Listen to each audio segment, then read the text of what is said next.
اسی طرح جب ہم نے روزہ رکھا ہوا ہوگا نا تو پھر ہم نے اس منصب کا بھی لحاظ کرنا ہے کہ میں روزے دار ہوں. پھر خالی بھوکے پیاسا نہیں رہنا. رسول پاک صلی اللہ تعالیٰ علیہ وآلہ وسلم نے پتہ ہے روزے دار کی فضیلت کیا بیان فرمائی؟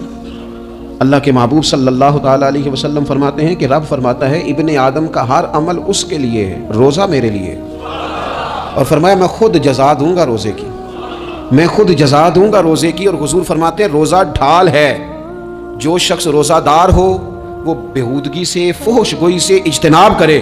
اور اللہ کے محبوب صلی اللہ تعالیٰ علیہ وسلم فرماتے ہیں اگر کوئی شخص اسے گالی دے، اگر کوئی شخص اس سے جھگڑا کرنا چاہے تو پتہ کیا جواب دے؟ اسے کہے بھائی میں روزے دار ہوں، میرے منصب کا تقاضا نہیں کہ میں تیرے ساتھ الجھوں. اور رسول پاک صلی اللہ علیہ وسلم فرمانے لگے اوہو اتنی بڑی بات. حضور فرمانے لگے، یہ صحیح مسلم کے لفظ ہیں، کریم محبوب فرمانے لگے مجھے اس رب کی عزت کی قسم جس کے قبضے میں محمد عربی صلی اللہ علیہ وسلم کی جان ہے. حضور فرماتے ہیں روزہ دار کے منہ کی خوشبو اللہ تعالیٰ کے نزدیک قیامت کے دن مشک کی خوشبو سے بھی زیادہ وقت والی ہوگی.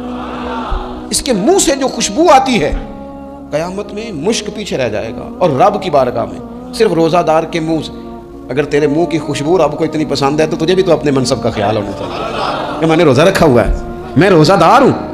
اور میرے نبی پاک علیہ السلام کے یہ دو لفظ ہیں نا، وہ صوفیاء ہیں نا اللہ کے نیک بندے جو ساری زندگی تڑپتے رہے کہ کبھی اے حقیقت منتظر نظر آنا لباس مجاز میں، کبھی مالک ایک دفعہ کبھی تیرا جلوہ ملے، کبھی اے حقیقت منتظر نظر آنا لباس مجاز میں. لاکھوں سجدے تڑپ رہے ہیں میری جبین نیاز میں. اور جو ساری زندگی کہتے رہے کہ ہم تو عمر دراز مانگ کے لائے تھے 4 دن، 2 آرزو میں کٹ گئے، 2 انتظار میں، کہ دیکھو انہیں انعام ملنے لگا. جو اس کی راہ کے سوالی تھے، جو اس کے رستے کے مسافر تھے، جو اسے پانا چاہتے تھے، جو اس کی دید کرنا چاہتے تھے، جو اس سے ملنا چاہتے تھے، میرے رسول پاک علیہ السلام نے فرمایا روزہ دار کو 2 خوشیاں ملیں گی.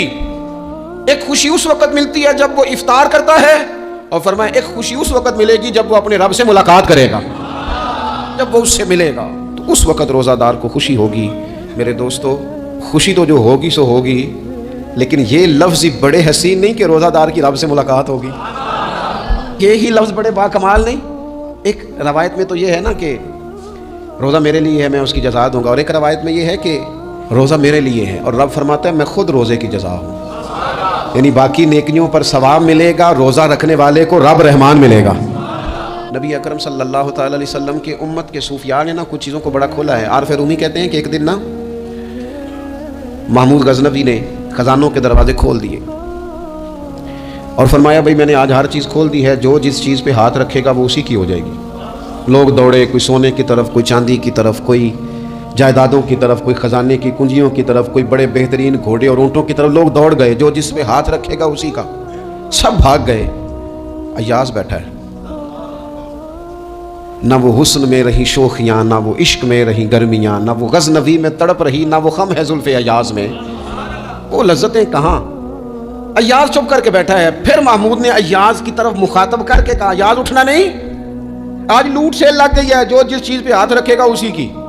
ایاز کہنے لگا بات پکی ہے نا؟ تو محمود خوش تھے، موڈ بڑا اچھا تھا، کہا بالکل پکی ہے. تو ایاز کہنے لگے چلو ٹھیک ہے. ایاز اٹھے، پیچھے سے جا کے نا تو محمود کے کندھے پہ ہاتھ رکھ دیا.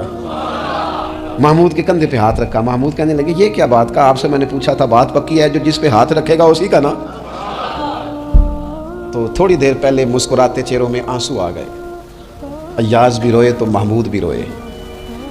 کہا بادشاہ پکا رہنا، وہ جن کو خزانے چاہیے تھے وہ دوڑ گئے، مجھے تو چاہیے. لنگ کئی مہینے تے برس گئے تے تیری دید نو دیدے ترس گئے، تیری تو ملے گا. تو پھر کہا محمود نے، اس نے کہا میں وعدہ کر چکا تھا، بس ٹھیک ہے، باقیوں کے خزانے اور میں تیرا طے ہو گئی.